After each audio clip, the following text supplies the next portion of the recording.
UMass Amherst became more diverse under Dr. Bromry's leadership, the first black man to take the post.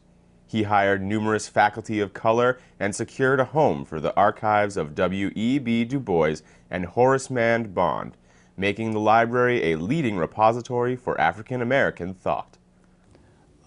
I just felt like here at this point, 40 years, I just feel so good about the fact that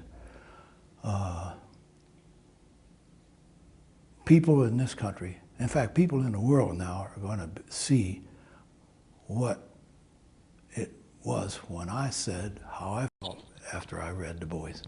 Because they're going to be able to see it. They're going to be able to read it. They don't have to have me come give them a talk and tell them how I felt about it. They're going to be able to feel that for themselves. And if Du Bois's impact on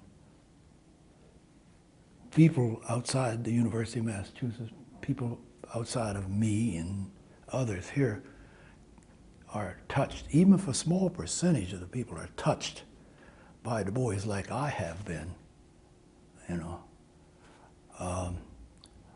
it's got to have a it's not going to just have a significant impact in Amherst. It's not going to have a significant impact in the U.S. It's going to have an impact worldwide. Yes. In 2011, UMass Amherst Libraries launched Credo, named for W.E.B. Du Bois' prose poem of the same name. Credo is our digital repository, initially holding more than 50,000 distinct items from the Du Bois papers. Over the past 2 years, the library's Special Collections and University Archives Department, led by Dr. Robert Cox, has received significant funding from the Verizon Foundation and the National Endowment for the Humanities to digitize the papers in the Du Bois collection.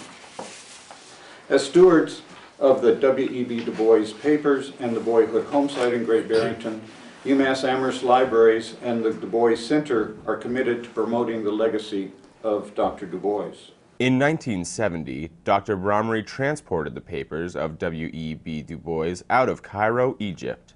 When Shirley Du Bois, I was wondering how was I going to get Dr. Du Bois's papers out of Cairo, Egypt, because in order to really describe them and their relationship to me, and I was told that I may have to file some releases from the antiquities laws to get these papers out of there. I didn't even know how to do that. I had my lawyer with me, but we never faced that kind of thing here on the Amherst campus. So we decided that what we would just go to the airport and try to get it through. But then Shirley Graham Du Bois eased it, because what she did is she says, well, as far as I know, you're the grandson of W.E.B. Du Bois, and all you're doing is taking your grandfather's papers. They're personal then.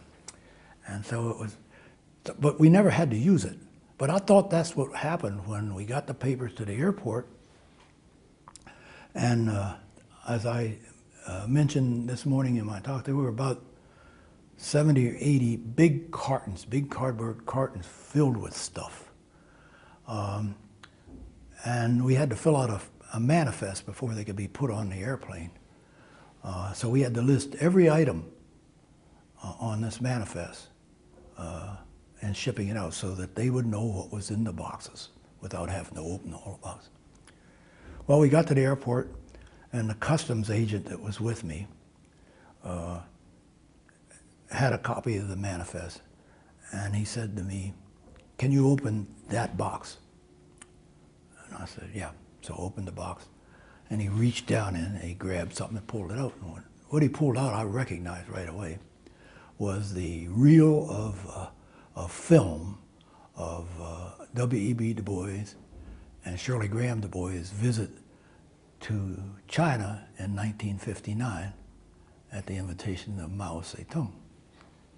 I knew what it was, but then when I couldn't find it on the manifest, I went through the papers of the manifest, couldn't find it. So the antiquities law kept looming in my vision, and so the officer told me he'd have to go into his superior then to rectify this error. He couldn't do it. So he took me in this office, and this officer in uniform was sitting behind the desk, and he stood up, and the customs guy spent about, I don't know, 5 or 10, maybe longer. It seemed like it was long. But the one thing that caught my attention was the officer in that office kept talking to him, but he kept looking over at me, and I thought, I said, is this pity for me going to prison? Or is this, why does he keep looking at me? I got very nervous because I figured the attention was focused on me. But anyway, after a while, he reached over and grabbed the rubber stamp, stamped the manifest, and handed the stuff back to me, and said, "You can go." Well, I should have gone, but I'm a scientist. I'm always curious about why something happens. So as we got to the door, I opened the door and I turned back and I said, "Sir, what was it that you saw that made you decide to let me go?" Well, he didn't understand, so then the customs agent had to say to me, he talked to him, and he said, "Oh," and so this officer in the office there, they just looked up and says, "Well, you look like Nasser," and that was it. That's why I got the papers out. So as I said when we got back upstairs here today, I said I went upstairs to when I got back from the airport and got the papers on the airplane going out, I went over to Nasser's tomb and said a prayer to Nasser, because it was I didn't think I looked like Nasser, but he did. That was what was important to him.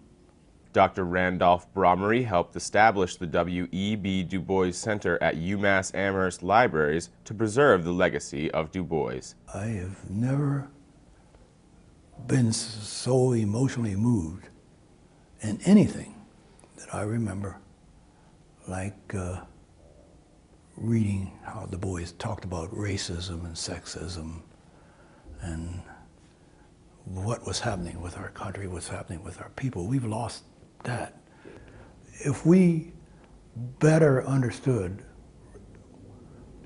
why and what other people thought was important in life, I think we could get along better and we wouldn't have all the stuff that we have going on here. Now, what happens is I'm hoping that it has an impact on the world to bring us back to what I think is the primary mission of higher education, is to train you to understand other people, train you the reason why, how can you use the information you gain in college and university to better the world, because you got to live on it. Like I said, you can't stop it and get off like that play in New York.